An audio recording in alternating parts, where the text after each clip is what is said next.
So a little while ago, I released a video called 20 Pieces of Advice for 20-Year-Olds. And it was a bit of a lie because there was only 10 pieces of advice in there. And that's because it was supposed to be a part one of two video series. And I released it. People seemed to enjoy it. I got a lot of compliments on the advice. They said it was really good. And when I sat down to do the second video, I realized that I think I might have deleted the footage that I had of the second video, the raw footage. And yeah, whoops.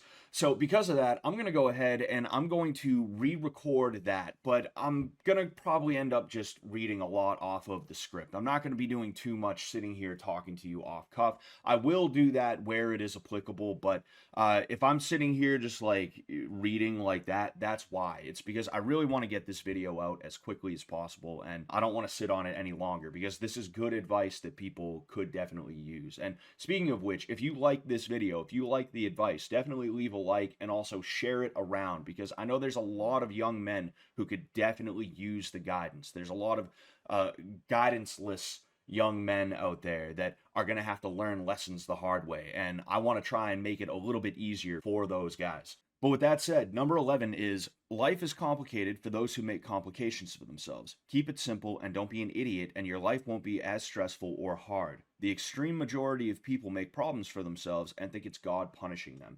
And that's exactly what it is for most people. You have to be able to sit still. And I don't just mean physically, I mean in your own mind. If you can't sit still in your own mind, you're going to find problems where there are none. And this is why you have friends or family, or you just know of people who they are always in some kind of dire straits, or maybe they're always arguing with somebody. There's always some kind of drama that they're in. It's because they are completely and totally incapable of not complicating their own lives. And because of that, they're just always dealing with something. Number 12 is there is a happy medium between either getting shafted or fist fighting someone. And if you tell someone, I can't do that, it won't work out for either of us if you expect me to do it, you'd be surprised how much people are willing to work with you. Respectfully declining or refusing is an option. Don't think it has to be I quit or yes, sir. And that was a huge one for me because back when I was in my late teens, early to mid 20s, I definitely had some issues with anger. And, you know, I resent the fact that I have to admit it now, but, you know, might have had some ego problems back then too. I don't know, maybe I still do now, just a tiny bit, just a tiny bit. But it was a situation for me where, like, if somebody was trying to do something or have me do something that I couldn't handle, instead of just trying to talk it out with them, I would get like very angry and I would do or say something that was not okay. And there were a lot of bridges that I burned that I didn't have to burn if I had just said, hey, I don't think I can do that. I'm not going to be able to do that for you. At the end of the day, most people want to be able to get a job done with as little turbulence as possible. And because of that, they will work with you if you go to them and say, yo, it's not like, I just can't do that, man. I just can't do that. Not everybody is out to try and like screw you over or something like that. 13 is most people don't become successful at anything until they're in their 30s and beyond. You can help by making yourself small, but don't expect to be rolling in dough just because you have a college degree. Tradesmen tend to do better quicker, but it's very rare that I meet a tradesman who doesn't resent their choice at least a little bit. And I think that's the grass is always greener on the other side kind of thing, right? Everybody's always going to think the other guy has it a little bit better than them. That's just the way that it is. The fact is, you're going to be struggling for most of your 20s. And even when you start doing well, you're not going to be doing as well as you probably will be in your 30s once you become a little bit more established, once you become a little bit more refined, you get more experience, etc. When I said make yourself small, what I mean is keep your cost of living as low as possible. And this is something that Sam and Nick talk a lot about is like, hey, don't be buying expensive cars. Just drive a shit box, right? Live with your parents. Live in the shit box for a little while if you absolutely positively are dead set on doing whatever it is you're doing, right? Keep your cost of living down. Keep yourself as small as possible to live well within the means, well within the bounds of what you were able to actually live in. And one thing I'll add now that I'm thinking about it, some of the best years of my life were spent living in a rooming house where I paid $600 a month for rent. I had to live with a bunch of crackheads and alcoholics. I had to share bathrooms with those people. There was like 4 bathrooms to be shared among like 30, 40 people, but it was nice because I didn't have to break my back to survive. I really enjoyed that. In addition to that, there's something about being under the gun that there's a certain romanticism of it, right? You're gonna look back at those years and you're gonna be like, man, those were the days. But I definitely do believe that I enjoyed those times so much because it was a lot easier for me to survive. 14 kind of plays into 13, which is it's better to live at your parents' place for as long as you can instead of having to move out. Only do that if you absolutely have to. Save, save, save, and use this as a means of taking those risks I mentioned in the first video. And this is something that I unfortunately was kind of unable to do. I had some real issues with my parents. Now, I have a family member who is still able to live with his parents because he's able to get along with them well enough. And he doesn't love it. He's not a big fan of having to live with mommy and daddy, but he knows that it's probably better than having to go out and pay thousands of dollars for an apartment or get the most ridiculous mortgage in the history of the world. And because of that, he's able to do that, and good for him. He's rolling in dough that I do not have because I have to worry about all of these other things that I have to pay for. And if I was able to save a little bit easier, I probably would have been able to take certain risks that would have paid off. I would have been able to invest in certain things that would have paid dividends. I would have been able to cash out and have a little bit of a nest egg to play around with more to just try and keep on growing. Number 15 is a huge one for people like me, and that is people won't change for you, and oftentimes they won't even change for themselves.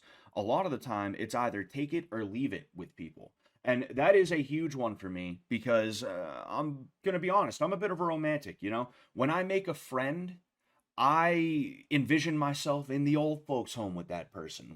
When we die, we're going to be buried next to each other at the cemetery. There's going to be a whole spot. There's going to be a whole section of the cemetery that's just going to be for me and my friends and family. That's the type of romantic I am, right? It's friends to the end.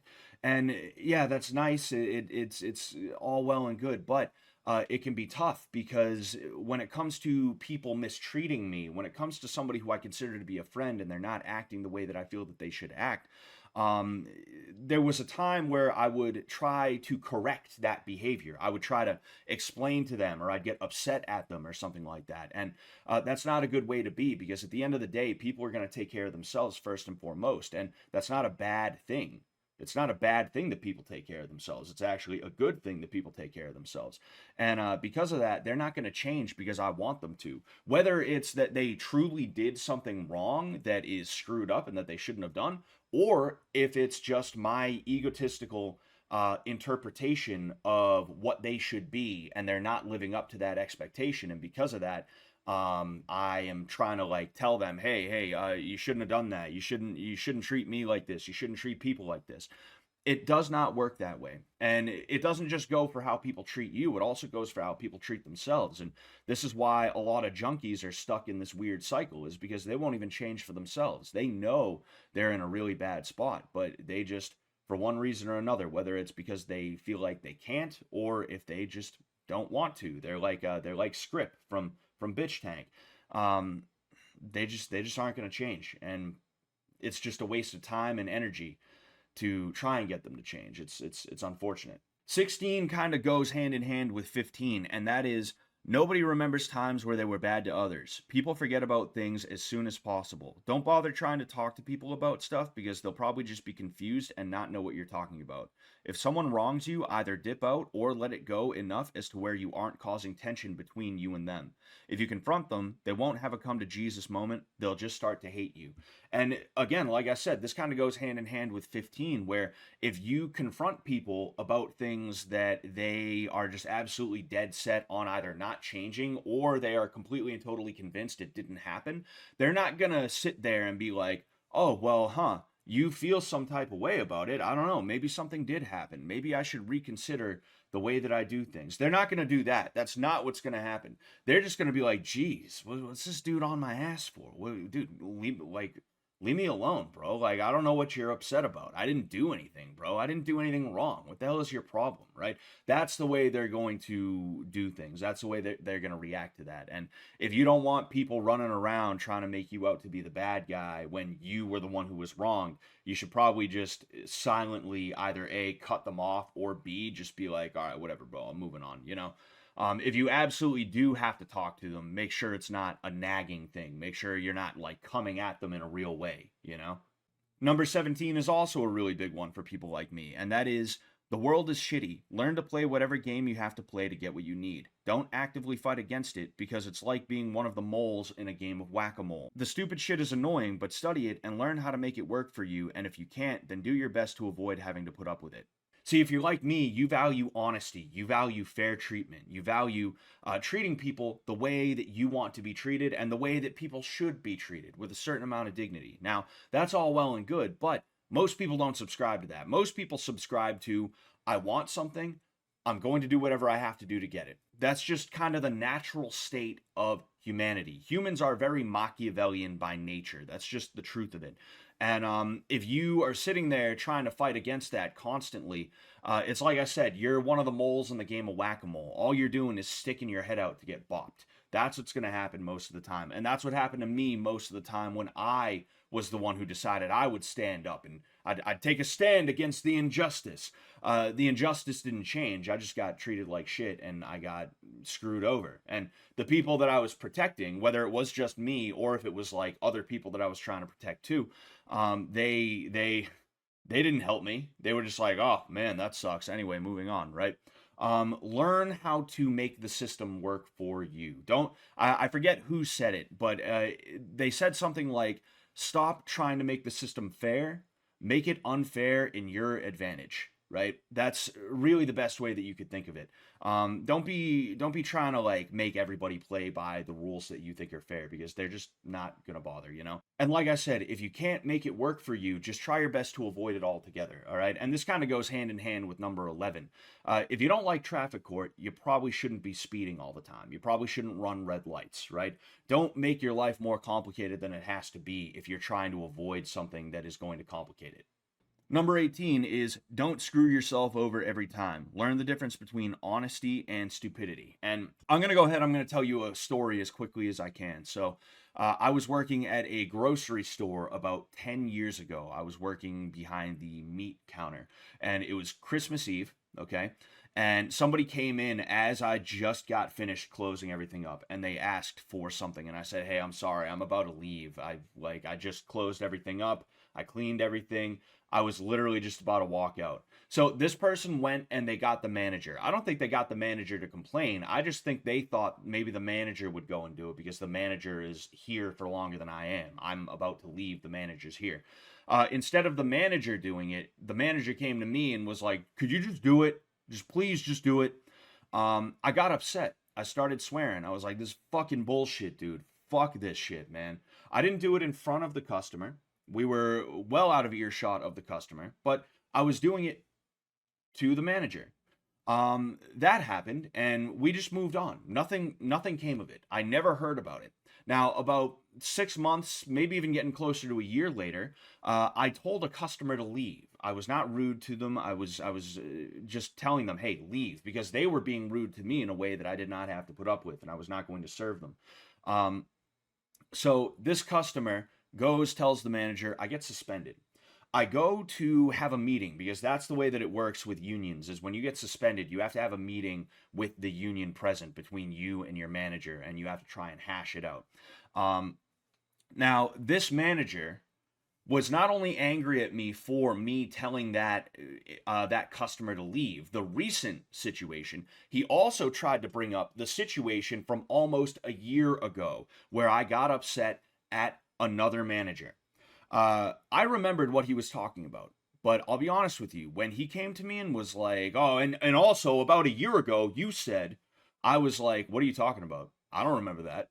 And I think it's kind of a little bit convenient. I think it's a little bit interesting that you're bringing that up now. If it happened so long ago and it wasn't that big of a deal back then, why is it a big deal now? Not to mention the fact that, like I said, I don't actually remember if that happened. That's what I did, because why would I be completely and totally honest about that situation with this guy who he doesn't even care about it? If he cared about it, he would have brought it up back then. But instead, he waited until it was convenient for him. He was playing a game, and I wasn't going to be straight with the guy who was trying to play a game so that he could utilize that to get me fired, right? I'm not going to do that. And you don't have to do that either, right? And this is also big for the guys that value fairness and truth and all that other stuff. It's good to value that stuff, but also recognize that you don't gain anything. In fact, you lose things. You stand to lose out on things when you play it straight with people who are like that. It's not good because they're just going to end up screwing you. They're going to use that against you, and don't let them use it against you. 19 is definitely one of the biggest ones in terms of just general advice, and that is you're entering the first decade of your life where you won't have people breathing down your neck. Be very careful not to be crazy. Use this time to learn new things and refine yourself. Learn a new language. Learn things you didn't know how to do before. And I mean outside of whatever skill you're trying to learn to make whatever money you're going to make. Don't just go to college and then learn how to do whatever you're doing at college. Don't just go to trade school and learn how to be a plumber or an HVAC guy or something like that. Learn something outside of that. Become a little bit more interesting. Become a little bit more cultured, right?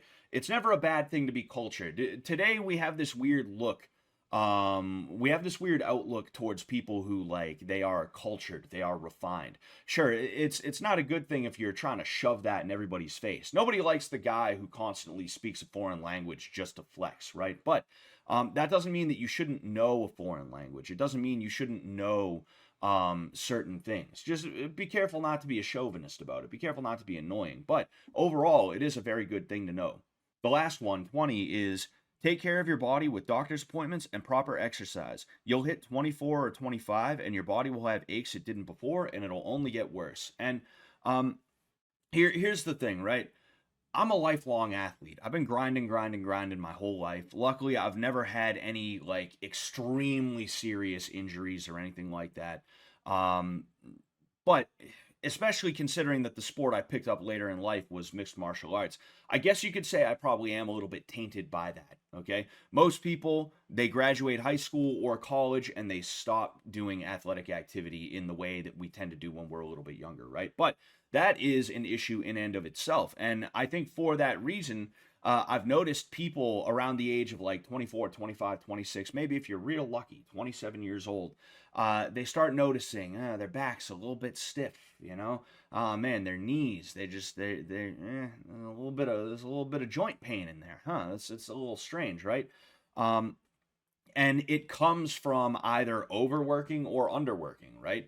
A lot of people, they overwork and they don't realize it and they need to kind of dial it back a little bit. A lot of people underwork because once, like I said, they get out of high school or college where they're playing sports, they just don't really replace it with anything. So you got to take care of yourself with exercise. In addition to that, doctor's appointments are very, very important. If you have something wrong with you, you got to get it checked out. I'm dealing with a really bad shoulder issue right now.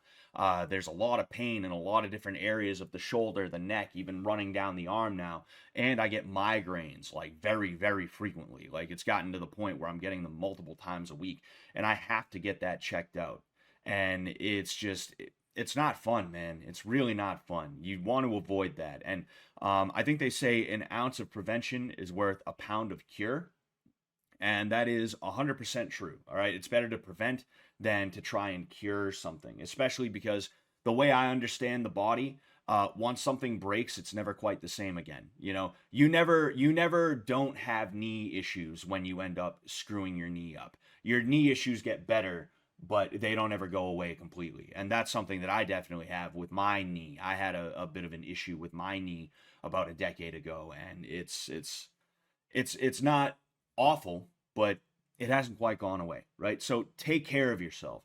Take care of yourself. But that was 10 more pieces of advice to make 20 pieces of advice for 20-year-olds. If you use this and it helps you out, I really am glad. I hope that everything in here helps you out. If not, I hope that there's at least one thing that helps you out. If you enjoyed this, definitely leave a like. Let me know if it did help you out. And feel free to share it around. Please share it around, because like I said, there's a lot of people out there who could use this advice that didn't get it from somebody who they probably should have gotten it from.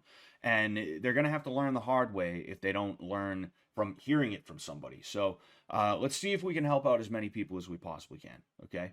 Other than that, thank you very much for watching. I hope you enjoyed the video. If you did, leave a like and also sub for more. If you have anything to say, leave a comment down below. I also have a Patreon if you're interested. It's $5 a month for exclusive content as well as early access. And other than that, until next time, good luck out there.